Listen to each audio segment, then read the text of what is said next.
안녕하세요. 나에게 낭독 시간입니다.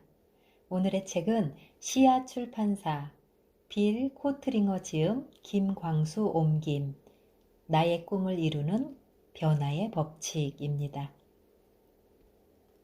작가인 빌 코트링어 소개를 잠깐 보면 세계적인 경영 컨설턴트이자 현대사회의 다양한 문제와 현대인들의 정신세계에 대한 권위 있는 연구로 명성이 높은 코트링어는 대학 강단에서도 명강의를 하기로 정평이 나 있다.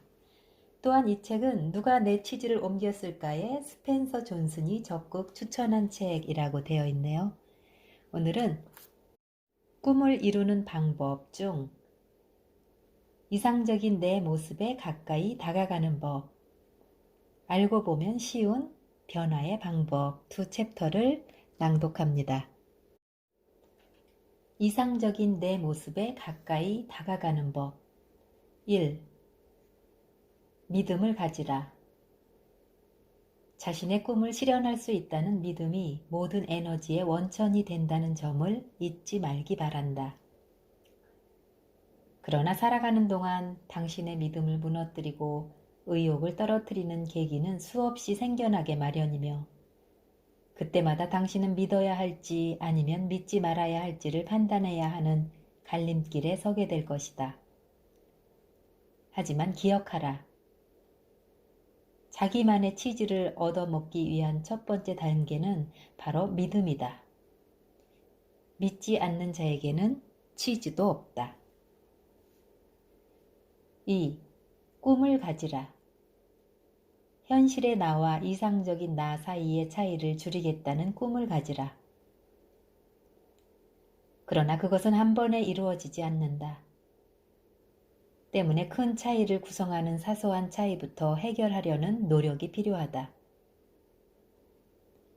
이 중에서 사소한 차이는 실제로 알고 있는 것과 알아야 하는 것의 차이, 말하는 것과 그것을 다른 사람들이 어떻게 이해하는가의 차이, 실제로 원하는 것과 그것을 구체적으로 어떻게 표현할 수 있는가의 차이에서 비롯된다. 그리고 이런 사실을 알고 있다고 말하면서도 실제 행동은 그렇지 못할 때 큰 차이가 형성된다. 3. 관점을 전환하라. 현재 알고 있는 것, 생각하는 것이 전부는 아니다. 시선을 조금만 돌려도 새로운 세상이 보일 수 있다. 그러니 모든 방향을 살펴볼 수 있는 중간 지점에 최대한 가까이 도달하겠다는 목표를 가져야 한다. 또한 너무 한 방향만 바라보지 않도록 해야 한다. 그래야만 최선의 선택을 할 수 있으며 최선의 선택만이 최선의 결과를 이끌어낼 수 있다. 4.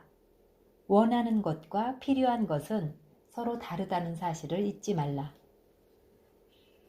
원함은 의식적으로 선택하거나 조절할 수 있지만 필요함은 무의식에 의해 비롯되기 때문에 그것이 불가능하다. 자기 자신을 제어하고 조절하지 못하는 것도 무의식에서 그런 상황이 필요하다고 생각했기 때문이다.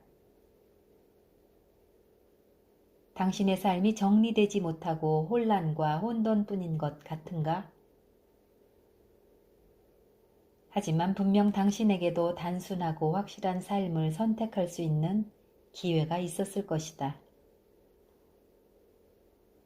그러나 무의식적인 필요가 혼란과 혼돈을 선택하였음을 기억하라. 그것을 선택한 사람이 당신이니 그것을 정리할 사람도 당신뿐이다. 5. 평가하고 수정하라. 그동안 어떻게 살아왔고 지금은 어디에 있으며 앞으로는 어디를 향할 것인지 시간적, 심리적 여유를 가지고 분명하게 파악하라. 그리고 필요한 수정을 가하라. 6. 경청하라. 사람에게 두 개의 귀와 하나의 입이 있는 것은 그만큼 말하는 것보다 듣는데 더 많은 노력을 기울여야 한다는 것을 뜻하는 것일 수도 있다. 다른 사람들의 말을 들어야만 이미 알고 있는 것들에 대해 더욱 강한 확신을 가질 수 있으며 더 많은 것들을 배울 수 있다. 7. 질문하라. 해답을 바란다면 입을 열어 질문을 하되 이미 해답을 알고 있는 시안에 대한 의미 없는 질문은 자제해야 한다. 정말 알고 싶은 것이 무엇인가? 그것에 대해 질문하라. 8. 포용하라. 물론 당신의 영혼에 상처를 주는 모든 것은 피하는 게 좋다. 하지만 그 밖의 모든 것들은 포용하고 받아들이고 이해하라. 9. 침묵의 가치를 인식하라.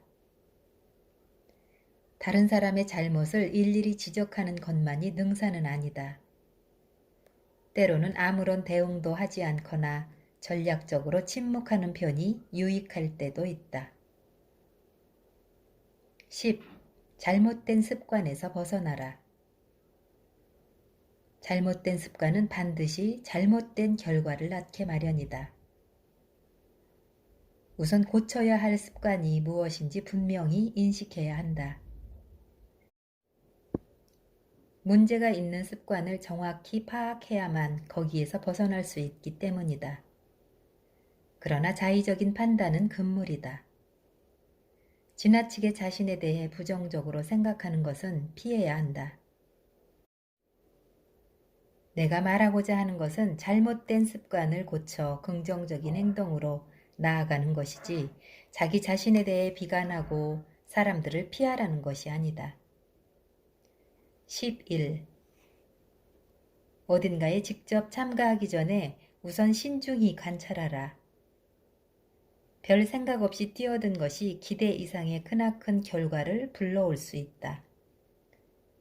따라서 확신이 없을 때는 무턱대고 나서지 말고 신중히 살펴볼 필요가 있다. 12. 사소한 것부터 즐기는 법을 배우라. 눈앞에 있는 평범한 것들도 나름대로의 가치를 가지고 있다. 그러니 아무리 사소한 것이라 하더라도 그것이 사라지기 전에 즐기는 법을 배우라. 13. 당신이 진정 무엇을 바라는지 파악하라. 우리는 올바른 것을 올바른 방식으로 요청하는 법을 배워야 한다. 그러나 이미 그것을 가지고 있으면서도 미처 알아채지 못하고 요구하는 경우도 많다.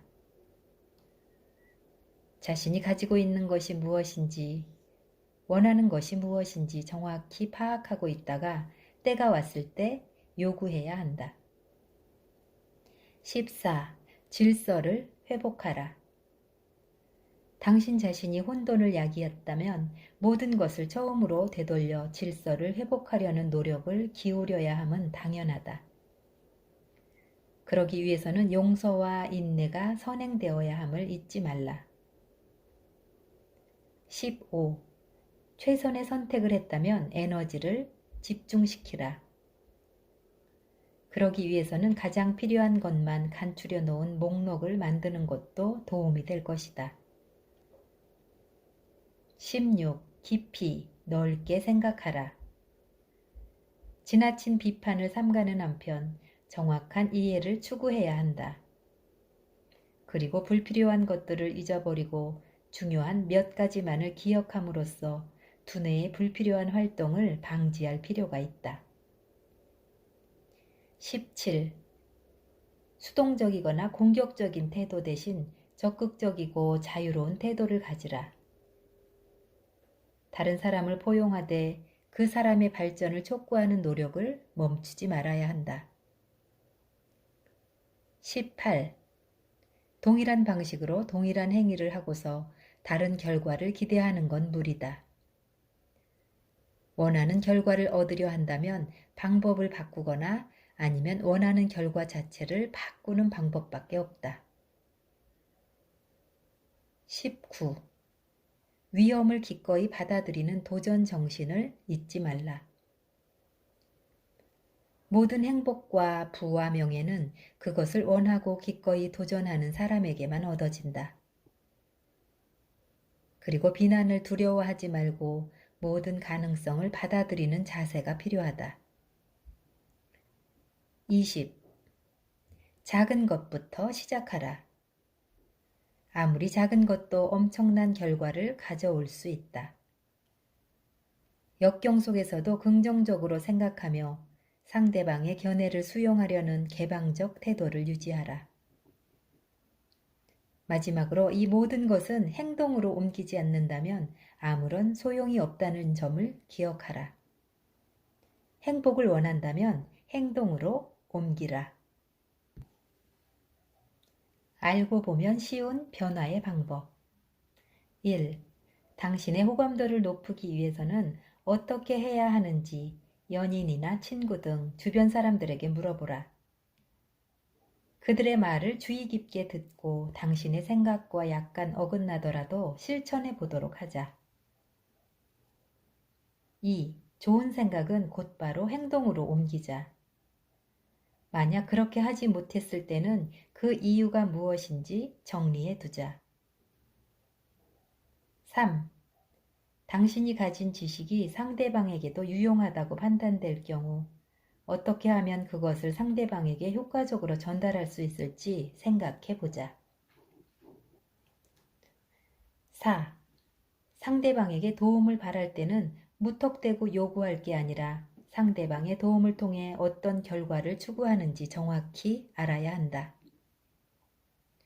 그런 후 그 결과에 효과적으로 다다를 수 있게 하는 방법을 함께 논의하도록 하자. 5.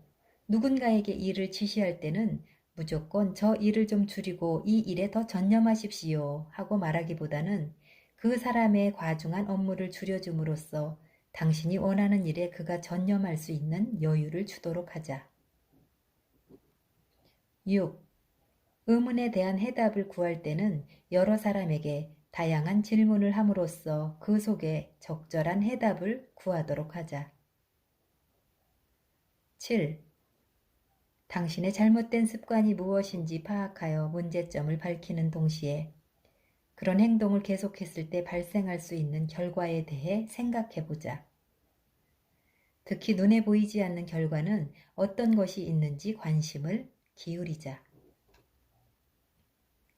8. 평소의 행동이나 사고방식에서 벗어나는 시도를 해보는 것도 다양성을 확보하는 데 좋다. 물론 그것은 주위 사람들에게 중대한 영향을 끼치는 것이어서는 안 된다. 9. 누군가가 당신에게 불쾌하거나 공격적인 태도를 보일 때는 똑같은 방식으로 대응하는 것보다 재치 있고 재미있는 방식으로 대응하는 것이 현명하다. 10. 평소에 긍정적인 태도를 유지하는 것을 연습해 두자. 연습을 반복하면 어려운 상황에 직면해서도 자연스럽게 긍정적인 태도로서 접근하게 된다. 11. 흔하지만 나름대로 가치를 지닌 사소한 것들에는 어떤 것들이 있는지 목록을 만들어 보자. 그리고 일상에서 그런 것들이 주는 즐거움을 누리도록 하자. 12. 당신의 일상생활과 직업 환경을 주기적으로 검토하여 당신이 진정 원하는 삶을 살고 있는지 점검하자. 13. 당신에게 소중한 의미를 전해주는 격언을 자주 접하도록 하자. 14. 그다지 중요하지 않은 의사결정을 일부러 성급하게 처리해 봄으로써 어떤 부정적인 결과가 발생하는지 살펴보자. 15. 당신이 진정으로 바라는 미래의 모습을 높게 책정하고 그 목표를 향해 과감하게 도전하자. 16. 겸손과 확신, 지휘와 추종, 유머와 진지함, 말하기와 듣기, 포용과 배제, 단순함과 복잡함 등 서로 상반된 요소에서 조화를 추구할 수 있는 방법을 찾아보자. 17. 하루를 마감할 때는 다음날 해야 할 중요한 일을 목록으로 작성하자. 물론 이 목록들은 결과를 금방 알 수 있는 것들이어야 한다. 18. 치열한 토론이나 혼란스러운 상황에 대비하여 편안하고 우호적인 환경에서 생산적인 의사소통을 할 수 있는 방법을 마련하자. 19. 자신의 기술이나 재능을 개발함으로써 더욱 유능한 전문가로 거듭날 수 있는 방안을 찾자. 20. 시간을 낭비하는 주된 원인 한 가지를 제거하고 그렇게 해서 확보되는 여유 시간을 다른 일에 투자하도록 하자. 네, 나의 꿈을 이루는 변화의 법칙 중 이상적인 내 모습에 가까이 다가가는 방법, 알고 보면 쉬운 변화의 방법 챕터를 낭독해 보았습니다. 스펜서 존슨의 누가 내 치즈를 옮겼을까가 인생을 살다 보면 필연적으로 부닥치게 마련인 변화의 요구 앞에서 기본적인 대응 방향을 제시하는 데 그친 것을 아쉬워해 온 독자들, 그들에게 현실의 모습을 파악하고 스스로 변화의 주인공이 되어 꿈을 이룰 수 있는 방법을 알려주기 위해 그 저자 스펜서 존슨이 삶의 진정한 지침서이자 실천서로 적극 추천한 책이기도 합니다. 두 마리 고양이와 두 마리 쥐가 가능할 것 같지 않은 제휴 관계를 통해 삶을 혼돈 속으로 빠뜨렸다가 다시 질서를 회복하는 과정을 거듭하면서 우리에게 삶의 진정한 의미를 찾도록 해주는 흥미진진한 이야기가 담겨 있었지요. 그들의 엎치락 뒤치락하는 이야기를 따라가다 보면 내가 있는 자리를 올바로 살피고 꿈을 이루기 위한 발걸음을 한 발 한 발 내딛어 보면서 현실 속의 나와 이상적인 나 사이의 차이를 좁혀가는 자신의 모습을 발견하게 될 책입니다. 감사합니다.